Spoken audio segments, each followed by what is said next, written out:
Đây đây. Long rồi. Đây. Mình ra đi bên này. Đây. Đây đây. Cái này đó đây. Ba không sao. Đưa ra, nó cho được chưa? Nó cho được chưa? Cho được chưa? Ủa anh không phải nha. Đây đây. Rồi. Nhưng xem con này thấy. Đây đốt mặt sân không. Tôi là biết tại ba lịch ba. Đây bạn nên rồi, này tránh ơi. Ok. Đây bạn nên. Không không. Không, chạy kịp. Đưa đi sai đó. Là cứ sai mà nó chạy quá. Đường sai đâu được. Cái này chân hổ nữa. Ôi. Ôi. Mũi Sơn. Rồi. Đây. Đi. Chạy Đi Sơn ba. Được bố mày. Phải nha. Đẩy. Đi. Sơn. Được bố ta phải mấy.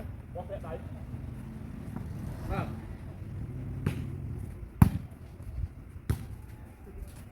Lên lên. Sang à. Mau. Đây là nam lấy nè. Đây là nam lấy nè. Qua đấy. Đi mà cho sinh, có mai tranh. Đi. Đấy chừng cái này. Bật dân số sinh như sao? Ba đầu này chứ này.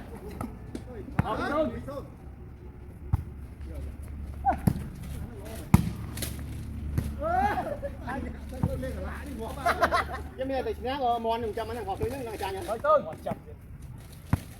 À ta lừa qua hồi đá.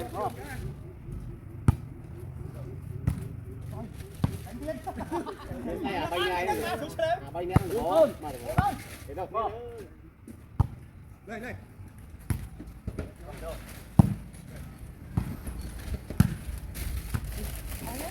Nó máu.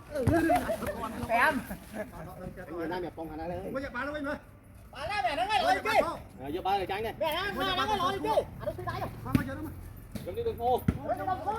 Bán đi bạc mưa. Biết Bạc mưa mấy nó bao tao nào bao nào. Kém thôi. Quá ngất chớm mưa thôi này. Đây đây ba phải bạc lái.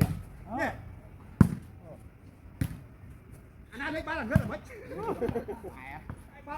Thích à? Oster. Phải đứng là để À đâu đứng. Lúc đẹp xuống, đẹp lắm các bạn ạ. Vẽ nó mình sang. Chơi. Chơi mà Mỹ. Bơ. À cơ mình cơ. Ra sai. Ba lần Sơn. Bài sang phê vì lo phê chẳng ơi. Không lấy cái này cho bác mình. Rồi. Tuổi. Thôi. Đây, vâng.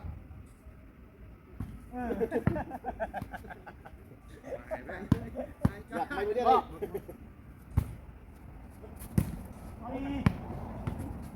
Con đang cắt kia. Ồ. Cái khăn cho nó lâu, còn thấy ngay vậy. Vô. Vô. Lên. Mau. Muối vậy. Đi nhau. Fran. Răng mốt. Một cà phê nó ăn kìa. Được. Trời. Đây. Chân trời thiên ai nhỉ?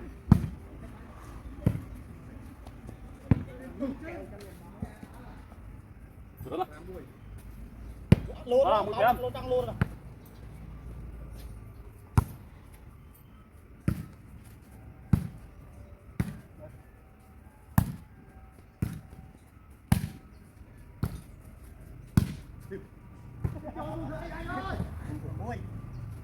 Ôi.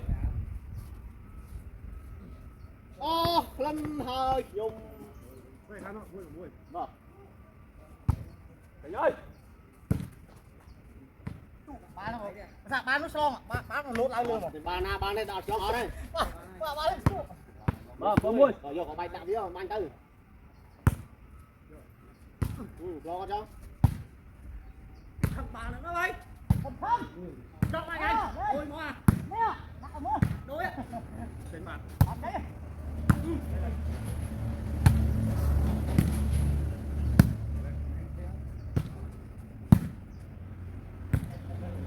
đây buồn lưỡng đây đây mất đây rồi lấy cái bàn cho bàn đó cái đó là tốt rồi cạnh cái xe mày xe nhá tôi phải dây tiếp chứ tôi vì lỡ ai phải muốn này mày chết chào bạn anh ơi mày chết mày bỏ khối triệu ba cho đấy đây có gì nó à rồi xin lấy mà bây giờ trong nó đó giờ ai từ bao giờ bỏ phi ra ai rồi mà lên xuống không đặt ba rồi đặt khối chẳng thế này ơi đập biết đấy chẳng thế thì mày muốn nuôi bây giờ chết phần năng muốn nuôi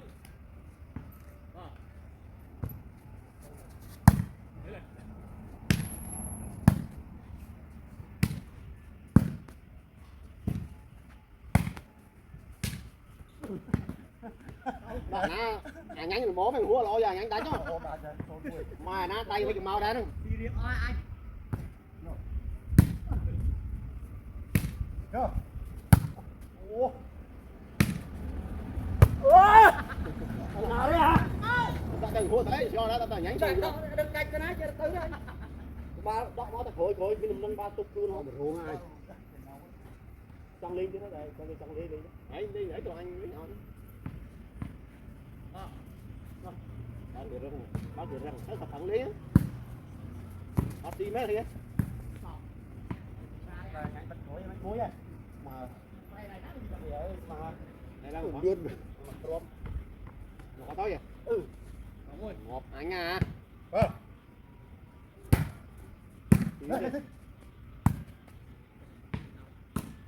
là buồn học đó lên chứ đây đi lỡ xe của mẹ bỏ xe đó đây bay ơi bay mui ông xí mấy giờ tay xuống đó ở đây bay switch lo rồi nhanh rồi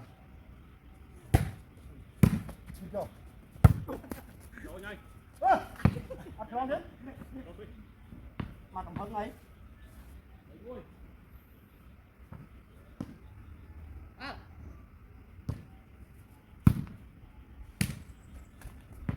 bay tô này nè nhanh không ba có bán em hộp đấy thì đồ vô nó ba lô nó như nó tới đấy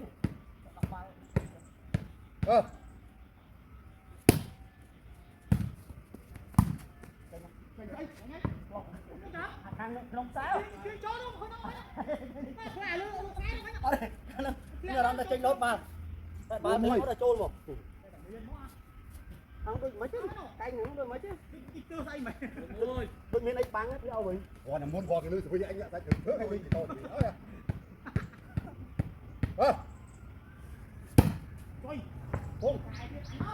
không có bài cho đập lọc năng tách bắn này Ram ai thổi nắng mà khó cái ai xanh nói lên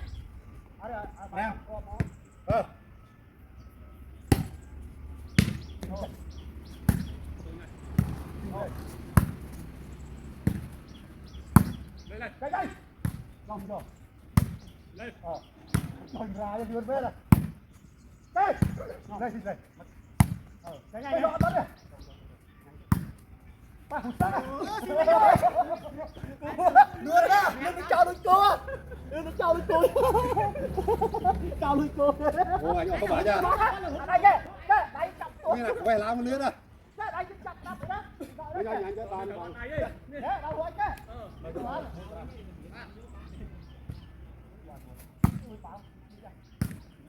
mà thôi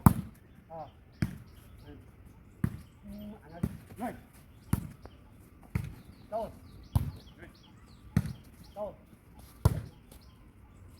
đi rồi đâu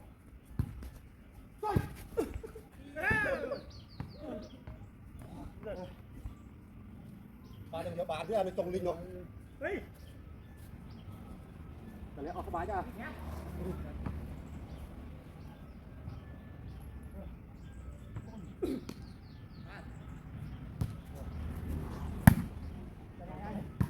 Cú nó sẽ hót rồi. Cho bạn hộp Bắt không? đi bạn nó đi chuột hay nè, bạn chuột thôi mày trở hạt.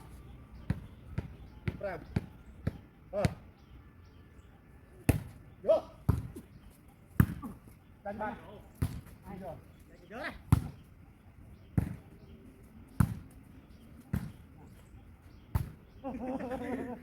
Lại cái này thì thôi. Nhà phải con nó lại bạn. Ai thôi đừng ngái chứ. Ngắn đâu.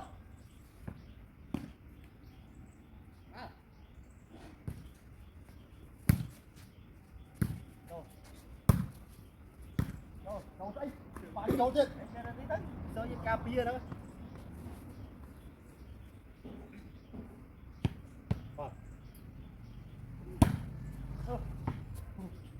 Tu. Ngồi. Quay tới tay. Tao có bao nhiêu tiền mày gọi đi nó. Qua. Còn được ta bàn mà. Vô. Đánh bạn đấy.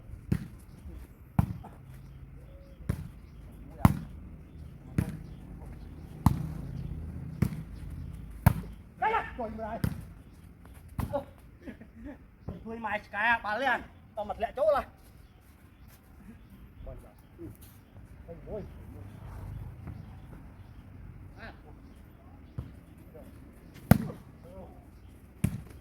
Chọc. Bật này cầm nát đây. Bên kia nó mày. Vào khang vườn cầu.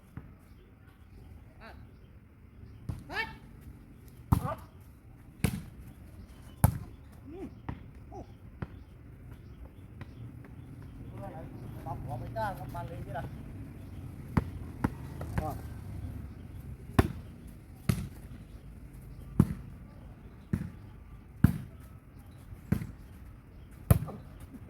Đây mà bạc thôi ngon. Quá là. Mà trúng. Này mình tung bán này. Nó được bán lên một xong thì đây không chỗ này. Tìm phụ thôi.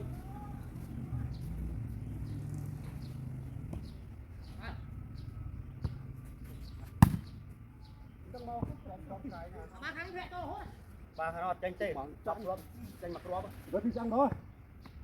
Đi cùng ăn bên đi lên đấy. Đi. Đi. Ăn mua đấy. Ăn đi chơi đi. Lư. Anh đi lừa thằng Si phóng.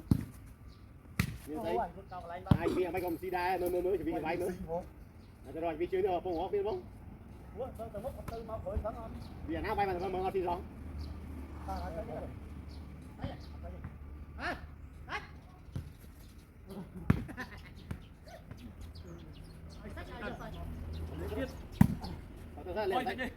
Lên sách chết rồi.